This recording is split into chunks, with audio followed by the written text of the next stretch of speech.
Hello friends, welcome to MH के classes. और आज हम लोग देखेंगे ज्योमेट्री का ये प्रैक्टिस क्वेश्चन।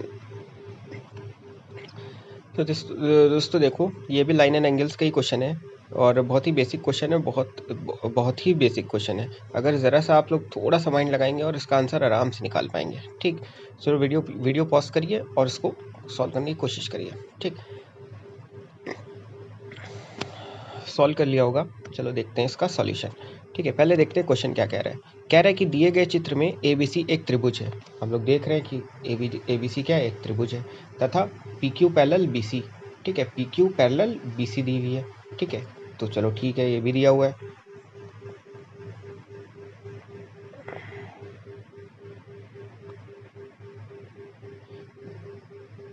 थोड़ा सा ऊपर करना पड़ेगा ये। ठीक है, PQ पैरेलल BC दी हुई है, बिल्कुल सही बात है। उसके बाद कह रहा है कि QR एंगल PQC का कोण समद्विभाजक है। कोण समद्विभाजक यानी एंगल बाइसेक्टर। द्विभाजक यानी दो इक्वल भागों में इसको क्या कर रहा है, डिवाइड कर रहा है। तो जो QR है वो एंगल Q का, ठीक है, एंगल PQC का, यानी ये जो एंगल है पूरा PQC का, इसका क्या है, एंगल बाइसेक्टर है। मतलब क्या है, अगर X एंगल ये होगा तो X एंगल ये भी होगा। यही तो मतलब हुआ QR बाइसेक्टर का। ठीक, उसके बाद कह रहा है कि अगर RC 15 है, बिल्कुल क्वेश्चन में देख पा रहे होंगे कि RC 15 दी हुई है। उसके बाद कह रहे हैं तब भुजा QC की लंबाई ज्ञात करें। तो भुजा QC की लंबाई क्या है, ठीक है, तो यानी हमें QC की लंबाई बतानी है क्या। तो चलो देखते हैं इसको कैसे करेंगे।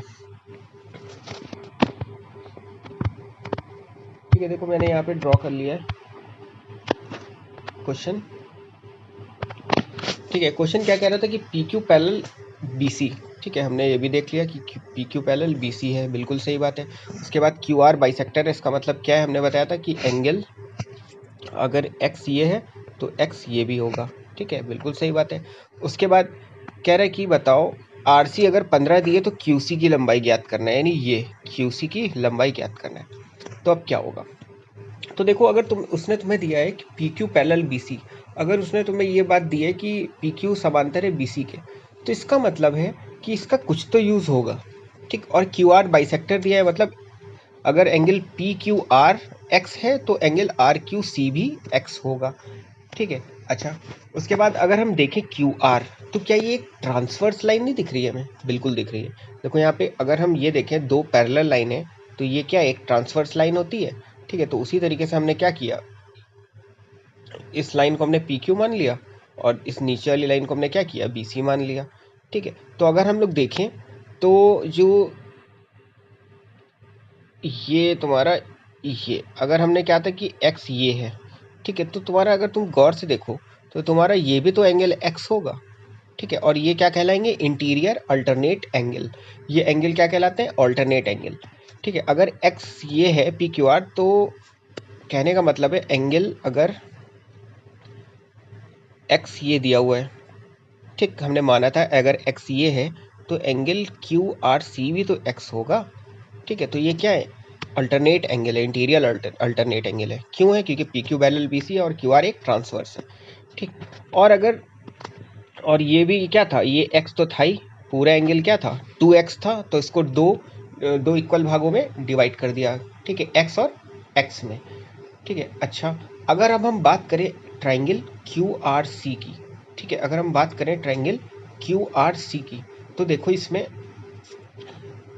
एंगल Q और एंगल R कितना दिया है, X दिया हुआ है।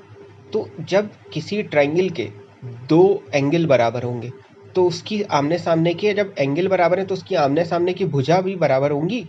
ठीक है, तो उसकी भुजा भी बराबर होंगी। तो ये भुजा जब दो बराबर भुजा होंगी तो इसका मतलब ये क्या होगा, आइसोसेलेस ट्राइंगल होगा। ठीक है, समद्विबाहु त्रिभुज होगा। तो समद्विबाहु त्रिभुज में जब आमने सामने के एंगल बराबर होते हैं तो आमने सामने की साइड्स भी बराबर होती हैं। तो अगर RC तुम्हें 15 दिया हुआ है तो तुम्हारा QC भी तो कितना होगा, 15 होगा, यानी 15 सेंटीमीटर हमारा आंसर हो जाएगा। ठीक है, इसी चीज़ को मैंने लिख रखा है यहाँ पे।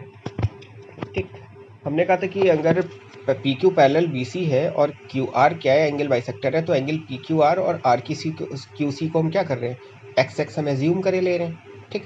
उसके बाद हमने कहा Q R is a transversal line, therefore angle P Q R is equal to Q R C, alternate angle हमने बताया था। ठीक। उसके बाद हमने बताया अगर हम ट्रायंगल की बात करें क्यू आर सी की, ठीक है, तो ट्रायंगल क्यू आर सी में एंगल क्यू और एंगल आर क्या हो जाएंगे तुम्हारे, बराबर हो जाएंगे। ठीक है, क्योंकि हमने निकाल ही लिया है उससे लाइन एंगल थ्योरम कॉन्सेप्ट से। ठीक। तो हमने अब यहाँ पे देखा कि ये क्या हो गया, एक आइसोसेलेस ट्रायंगल हो गया। जब आमने सामने के एंगल बराबर है तो आमने सामने की भुजा भी बराबर होंगी। तो जब एंगल क्यू और एंगल आर दोनों क्या है, बराबर हैं, तो इनके आमने सामने की भुजा क्या है, क्यू सी और आर सी दोनों बराबर होंगे। ठीक है, तो क्यू सी और सी आर क्या है, दोनों बराबर होंगे। ठीक है, यहाँ पे क्यू आर लिख दिया हमने गलती से। ठीक है, तो यहाँ पे ये क्या हो जाएगा, सी आर हो जाएगा। ये जो है ये क्यू सी और सी आर यहाँ पे सही कर लेना। ठीक है, तो ये था सॉल्यूशन इस क्वेश्चन का।